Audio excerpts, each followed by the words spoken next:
Welcome to A Celtic State of Mind. I'm Paul John Dykes, joined by Russell Boyce, who was the model of Axom's latest marketing campaign, hence the reason he was mixing or scratching or doing something. And we are here to start off your Saturday night. What time is it actually? It's 7:20. We've just watched the fourth and the final piece. Almost. The final pre-season game before the Champions League qualifier. Boyce, we've been counting down on a Thursday with JP from 120 odd days. 3 days to go. Sum it up. Where are we right now as a team? Where are we going into this game against Midtjylland? It's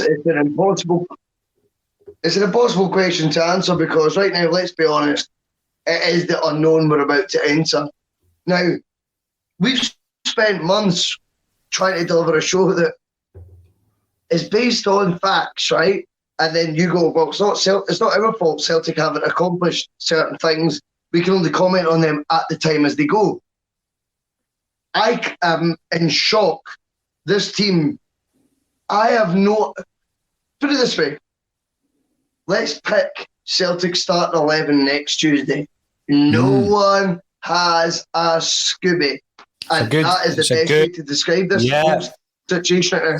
Can you imagine any other club in the world letting a manager go in February that was already 3 months delayed on when he should have went, 4 months delayed, to then 4 months later,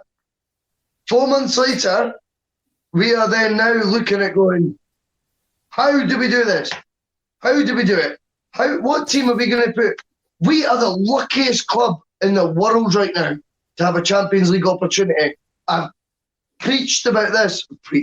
Don't mean it like that, but you know what I mean. I have went on and on Mondays, Paul, about how lucky we are to be in the position we are to even have a Champions League qualifier.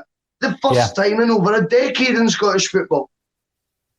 For the runners-up. You're right. Yeah. See the thing, boys, say.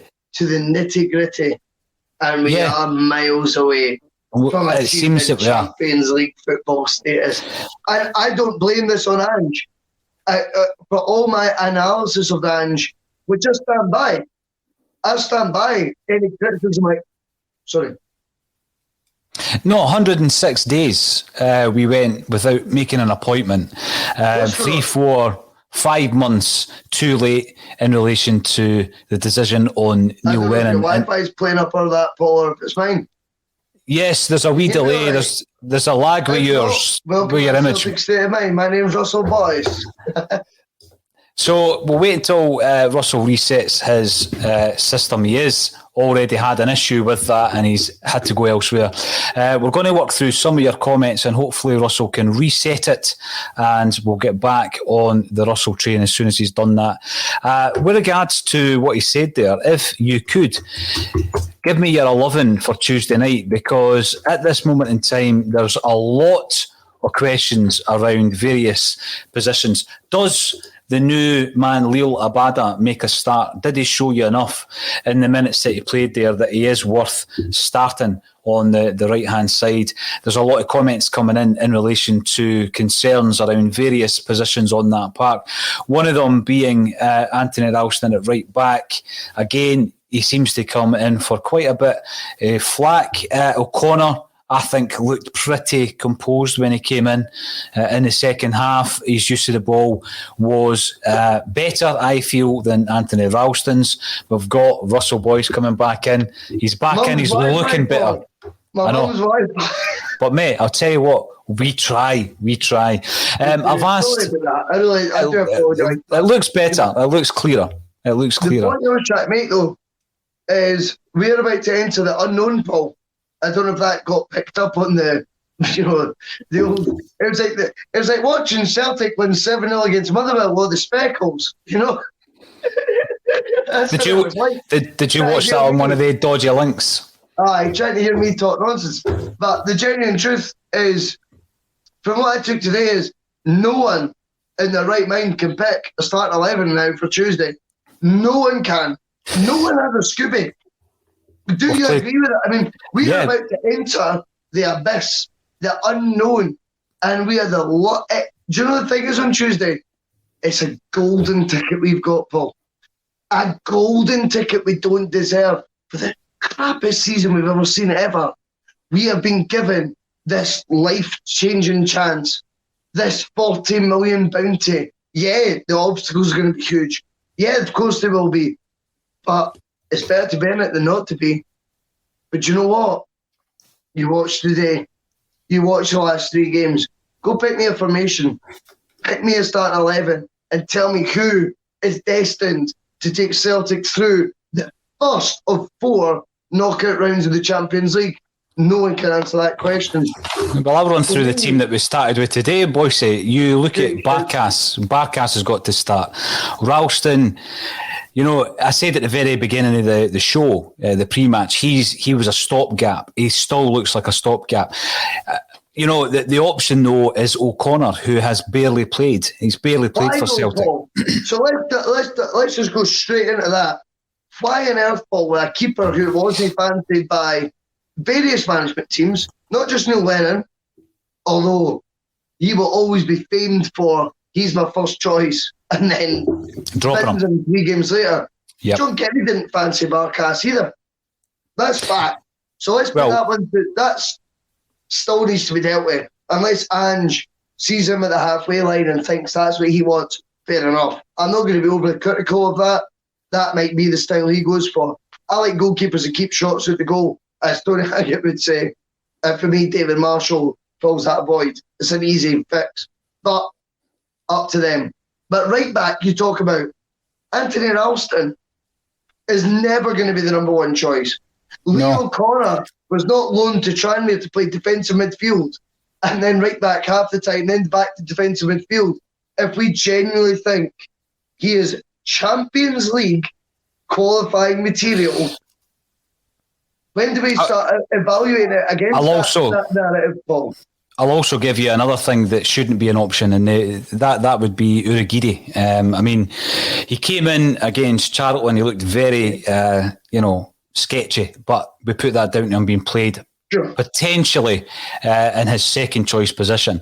He then played against Bristol City, looked more assured at centre half. Mm-hmm. He was challenged big time today, and he failed the test. He was hooked at half time. For me, he's not a starter. He's not a starter on Tuesday night. Anthony Ralston's played for Celtic for 5 years under 5 managers. This is his 5th manager, Ange Postecoglou. And Paul, come on. Nowhere near it. Champions Nowhere near it. Stephen Welsh, he's a definite starter on Tuesday night. Greg Taylor, I reckon he will start, but I think his distribution is poor. There was half a dozen in the first half where he's lost the ball. And then you move into the midfield. I thought Shaw did okay today. He's still young.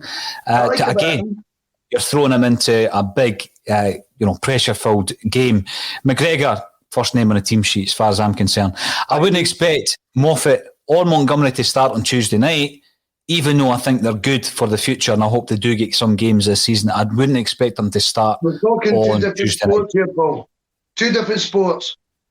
Champions League qualifying material or good for the future for Celtic. Exactly. 2 completely different tangents. And that is the difference. Yes, Moffat's impressed. Montgomery's impressed. Brilliant. Is this a free hit of the Champions League? Is that where Celtic have become? Is there such a thing? We are the luckiest club in Europe right now after finishing 25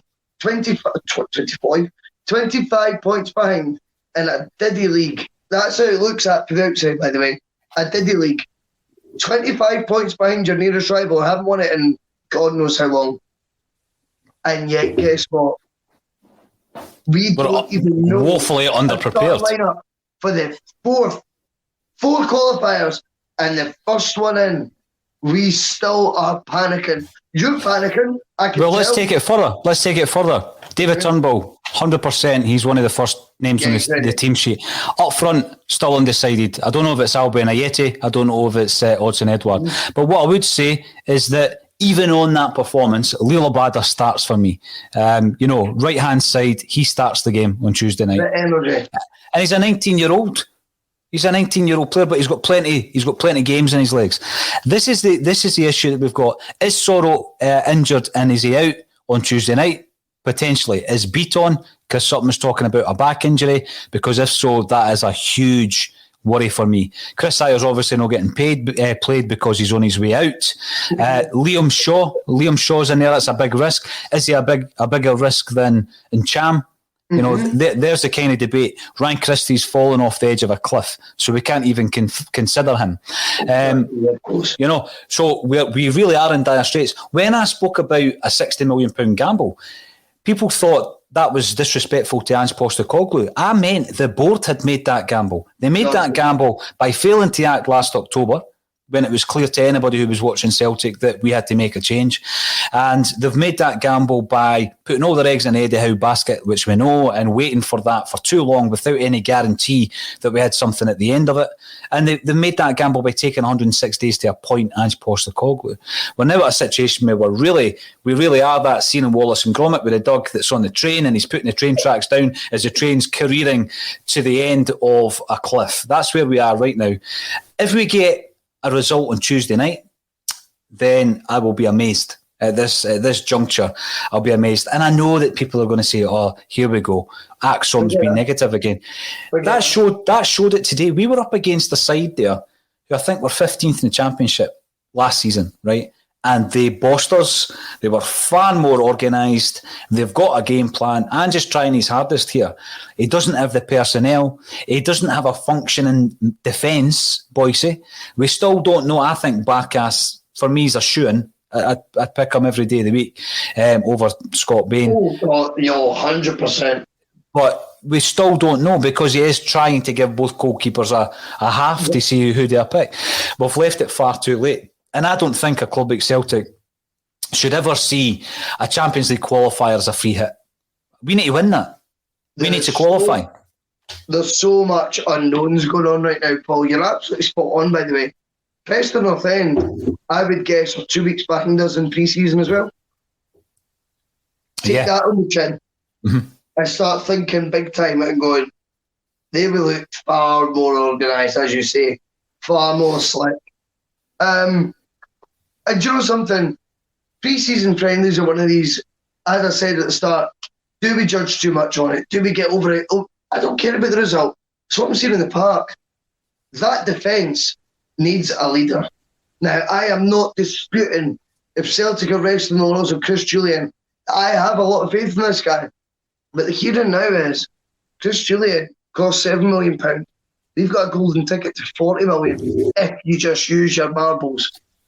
And it could be, again, if you win the league, a further 40 million next year. But again, we'll sit tight. We will rest on the laurels, Paul John Dykes, on Julian coming back October, Welsh to carry the can for between now and then. Hopefully Starfelt comes, but let's haggle over a couple of quid on that as well. Doesn't make sense. The team needs maturity. That is the word that comes to my mind when I look at it. They need someone who just to... And I know that people think, oh, football's moved on from then. Has it? Because I'll tell you this, see when Rangers signed Balogun last season from Wigan, who got relegated to League One, from the Championship, we laughed, we scoffed. He just had a bit of know-how about him. They sign players that I think are league, maybe not sell-on ready, but SPFL ready. What is your big goal this season, Paul? Do you want to make £50 million in profit next summer? Or do you want to wrestle your title back and get in the Champions League groups, if you win it? For me, Russell, the priority for Celtic every season is always the league. Yeah. But, as I said before, when it comes to Europe, Celtic, for two reasons, can never say that you get a free hit at Europe because of the way that we're misprepared for it. And the two reasons are, we've got the bounty that we actually require now because of what's happened over the last 18 months in terms of the pandemic, loss of revenue. But also, you look at the heritage, the traditions of Celtic Football Club, and a lot of that is based on, we'll sign you and we'll give you that platform, and that platform's Champions League. We never say to a player coming to Celtic, we're going to give you that platform's the Scottish Premiership. That isn't how we sell it. We don't sell Hamilton Accies on a Tuesday night at Celtic Park. We sell the European dream, right?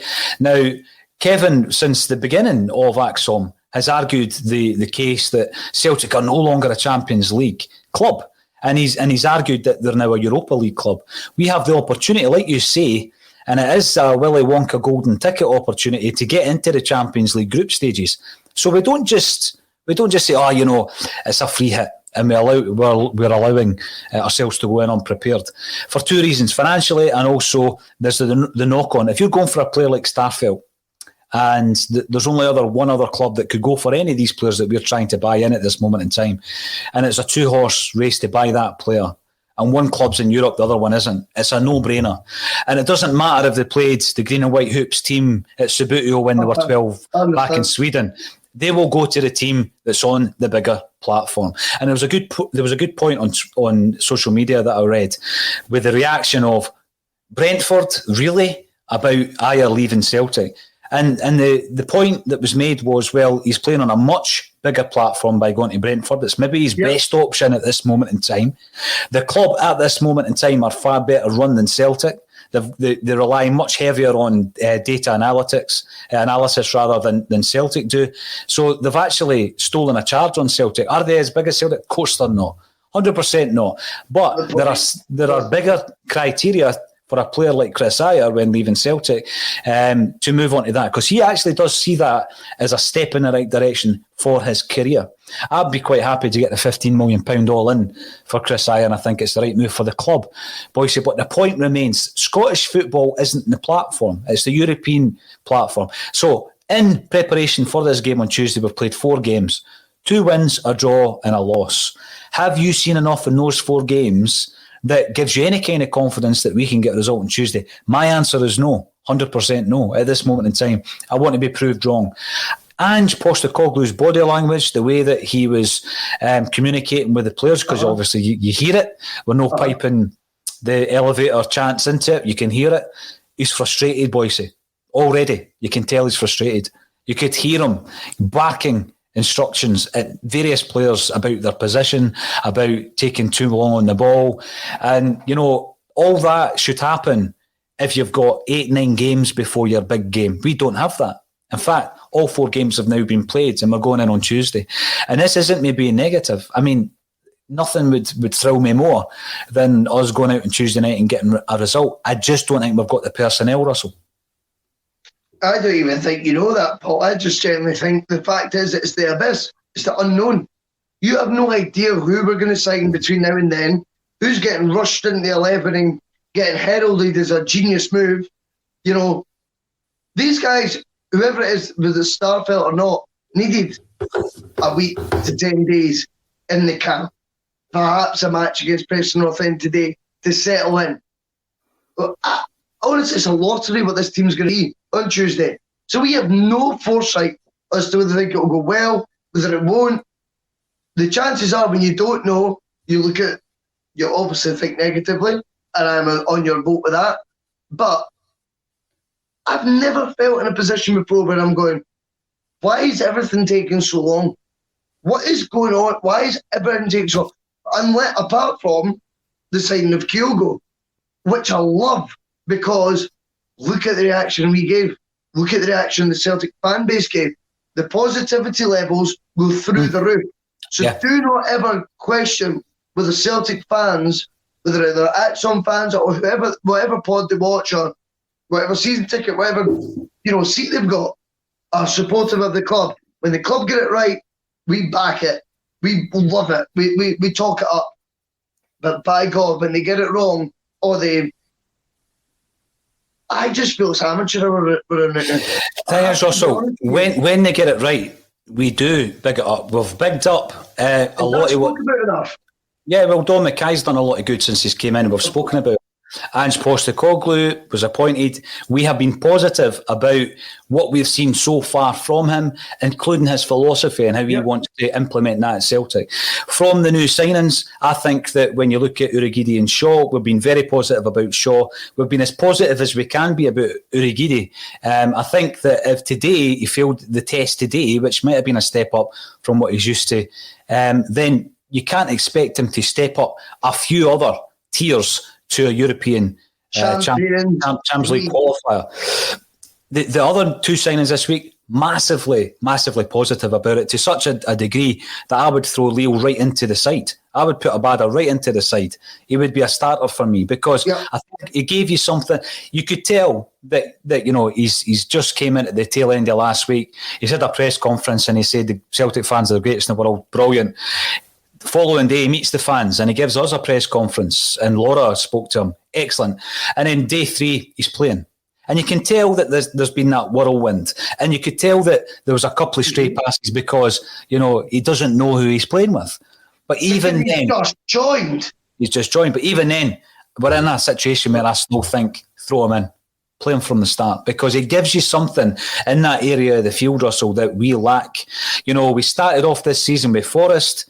COVID took effect. We then throw in Dembele, injured. So wide right, we throw in young Moffat. Now, young Moffat, I love what I've seen so far. He's not going to start on Tuesday night. You can't do that to the kid, because actually I think that could be detrimental to his development. So Lula Bada, international player, 70 or 80 first team games under his belt. He's only 19, but I think he can handle this. He can handle it. And I reckon we need to start with him.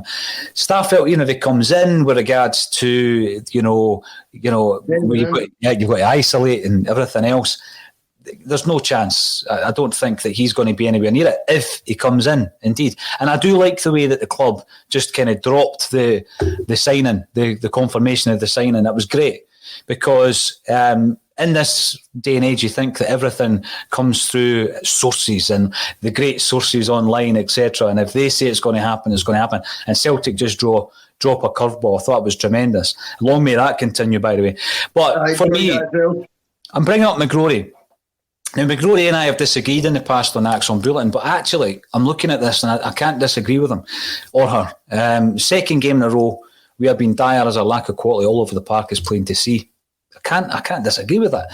Anyone half decent will rip us apart, and that is my fear. I've seen a couple of really horrific, in fact, more than a couple of really horrific European performances and results. Probably the furthest back would be Neuchâtel Xamax when they beat us 5-1 away in Switzerland. Wow. Yep. Brian O'Neill scored the header. Then you've got Slovan Bratislava under Gordon Strachan. We almost pulled that back, bizarrely enough. And then you've had hammerings from Barcelona and PSG. That kind of calibre of club, your PSG and Barcelona, that's not what we're up against on Tuesday, but we're up against a very tidy club, a very tidy side in Midtjylland. And if we're not at the races, I've seen so many crosses going into that box today, Russell, and I'm thinking we've not learned anything from last season. It was just due to the fact that probably Preston are a couple of weeks behind us, like you pointed out, Russell, and they didn't have that cutting edge up front, and a wee bit of luck that they didn't score 2 or 3, because 3 or 4 occasions, I've got them noted here, ball into the box, we were nowhere. Nobody's commanding the area, and that goes back to the goalkeeper and the 2 centre-halves. Can I just make a point as well? Because, I don't like to be completely negative about this. See, when Dane Murray came on, I think he looked more composed at the back than Urhoghide.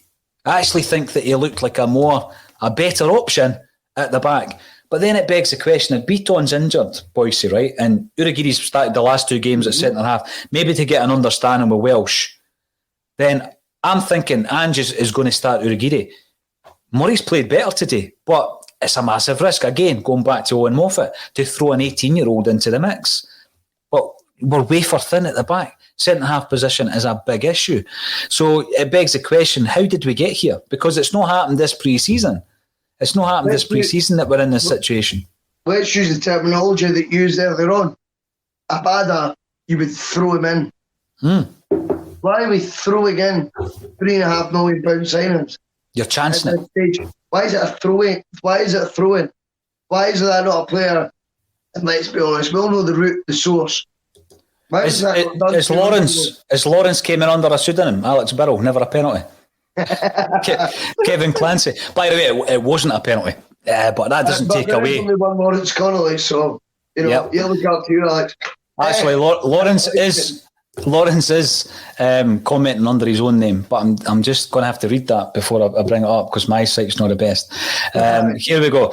We have a manager who has a track record of using the first season to mould his team, and then the second season onwards they win. Do we expect it to be different now he's at Celtic?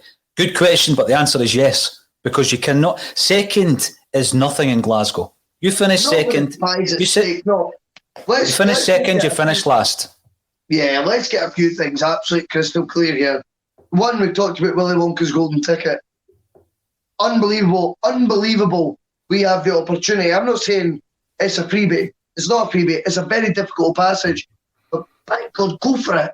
Well, you just show some ambition and go, we are the luckiest club in the world to finish 25 points behind and we have a chance to win it. But right, forget that. Let's say we fail. I need this club not to be working on 2022 to 23 season. Come on. We have got a 14 million, the first time I can think of, I don't know when, since 2008, something like that you win the league, guaranteed group stage. So literally, forget about the actual group stage itself. You mentioned some bad results there, Paul. That happens. But those results get better the more you're in the competition. But this time, you win the league, you're in the group stage. So, in effect, it's 35 billion prize. And you're literally getting gifted an unbelievable sum of money. And we've gambled, and that was my point. Let's talk about Lawrence's project. He always thinks here, unless you've done your homework or whatever, this is what he does. Ange Postecoglou has never dealt with someone against him that is 24 points, trust me, 25 points clear. Maybe later. And your biggest rival. So see if you don't win the league, who wins it? Then exactly. So then you add another 40 million to their empire or whatever they think it is that's running. And whatever your project you've got has got then to adapt to an even harder competition. Yes. So the time is now. No, you're right. The time is now. And Ange Postecoglou is someone for whatever criticism I gave of his track record, I felt it was over dressed up. I thought it was a wee bit embarrassing, some of the stuff I've seen, especially that Dan for Japan, whatever, mate, nonsense. But see, when you actually look at what he's got to go up against and the tools he's been given so far, you can't help but feel sorry for him, Paul, like you touched on. You just can't help but feel sorry for him. It was an interesting Morrissey lyric that you used there. There's a few others. Girlfriend in a coma. I know. It's really serious. That's how I feel about Celtic right now, because they are your mistress when you're married, aren't they? So, James, here we go. We need experience and physicality at the back, 100%. And that's what I like about Murray. I thought Murray come in and he played beyond his years for me. I've been impressed with Held, but you're talking about a 17 and an 18-year-old. It's incredible. We don't win anything in the air, James, 100%. Here's one for you before we go, because that's been an interesting half an hour. We're coming in from Daniel Mack. If you're watching on YouTube, ladies and gents, make sure that you subscribe to our channel, because we're giving away massive amounts of freebies. Gold discs, platinum discs, signed Bobby Lennox stuff, signed Bertie Auld stuff, Danny McGrain, it's all in there. Signed accent tops. Could be. Bolly will start. Listen, that is a genuine dilemma. Now, see, when it was announced that he was one of the guys coming on, and I think there was 5 came on at the same time at that point, I thought there was a mixed reaction in the stadium, Boyce. Did you pick that up? Yes. There was a mixed reaction from the fans when his name was called over the tannoy. And I understand that, right? Because his misdemeanour was the beginning of the unravelling of our season last year. And he was partly to blame, as were many others partly to blame for what happened. But you asked the question, does he start? I still think he'll stick with Taylor. Now, Taylor doesn't do enough for me in the final third offensively, but there's plenty that he does well.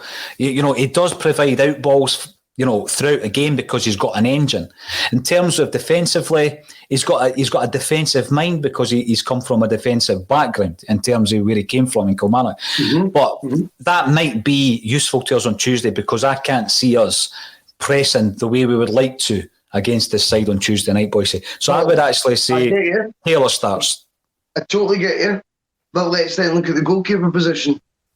You've got Barkas at the halfway line first half, spraying a square ball. But yeah, it's always Bain second half. Keeps chop. If he's not made his mind up in the goalkeeper yet, what gives you such confidence he's got his judgment made on any position? Because for me, Barkas was the guy who you needed to build back up. Agreed? He was the guy. Absolutely. Now, yeah, he did, aye. Why did you keep sharing the position over the thirds game? You know, the one that was 30 minutes, 30 minutes, 30. Why is Barkas just give him 90? Give him 90. If you're that committed to him, he gets the 90. Even today, I don't know the benefit. If you're going to go with one or the other, of what giving them 45 minutes today was. I don't see it. In the first half, I was pretty happy with Barkas, I've got to say. Was it due to this dislocated finger? Was it flaring up? Who knows? Here's a point, no, Mick B makes. Bolly had no respect for Celtic. Absolutely spot on. Mika, he had no respect for Celtic. He had no respect for every single fan that's tuned in today. He totally disrespected a lot of us. But we've put ourselves in a position as a club where he is a genuine candidate for that left back spot. So it says more about us as a football club than it does about him. Because, yeah, absolutely, you'd have chased him. You know, last season you'd have chased him at the door. I never thought I'd see him back. But now he is definitely the second choice left back. Yep. It's a viable option. I know. And honestly, anyone wants to think there's all about negativity off their heads. Reality bites. Tuesday is reality. Now, I'm delighted with the Japanese striker Kyogo joining, because for me it was the first time, and I said this on Twitter, I went, it's the first time it felt like a manager made a decision, Paul. I went, you've not scouted him. You've not scouted him. I know him. He's my call. Are you going to back me and get him in or not? I don't know what the money would be involved in that, but I'm going to guess a J-League striker, 14 and 20 games. I wouldn't imagine they were cheap. They're talking 5 million. I mean, that was quoted today during the commentary as well. 5 million on a transfer fee. Yeah. So, you know. That doesn't surprise me. But is it not wonderfully refreshing to see a manager go, and you go, there's no way he was on the radar. I'm sick of looking at the old list. I'm sick of seeing the same names linked. Or can we recreate that deal? Can we refresh the movements on that one? This one is it feels like a new start. Thing is, Boyce, it's all too late. If we've just spent 5 million on one side of the park, 3.5 on the other, right? It still doesn't solve the problem at the back. And that's a bigger priority. That's a massive priority. Yeah. One final thing, Stephen McDonald comes in to pray. He prays. Yeah, I prefer that emoji since Italy won the European Championship. There you go. Yeah, we can all pray. Listen, we'll be back on Monday, 12:30 for the Axe on Bulletin. Russell Boyce, you've been tremendous, because about half an hour before this show, you didn't even have Wi-Fi. You belted it to your mothers. You got a signal, and we watched the game. It was a disappointing pre-season friendly leading into Midtjylland on Tuesday. Hopefully we can have one of the nights, Boyce, where the players play without fear. Remember against Lille, who went on to win League 1? Yes, un. Should have stuck in with French. I took German. I always remember, just quickly, because it's nice, it's Saturday night, let's have fun. Best of performance, Liam Miller. God rest his soul, but that performance against Lyon, wow. Henrik did the 2 assists. Chris Sutton scored one header, Liam Miller the other. Wow. We took them to school that night. Why? It happens from time to time. It happens, mate. And by the way, if it does, I'll be as happy as everybody else. It's never about. It wasn't my fortune. It was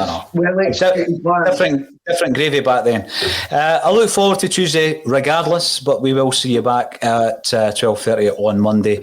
Thanks everybody for getting involved. Remember and subscribe on YouTube. And thank you again, Russell Boyce.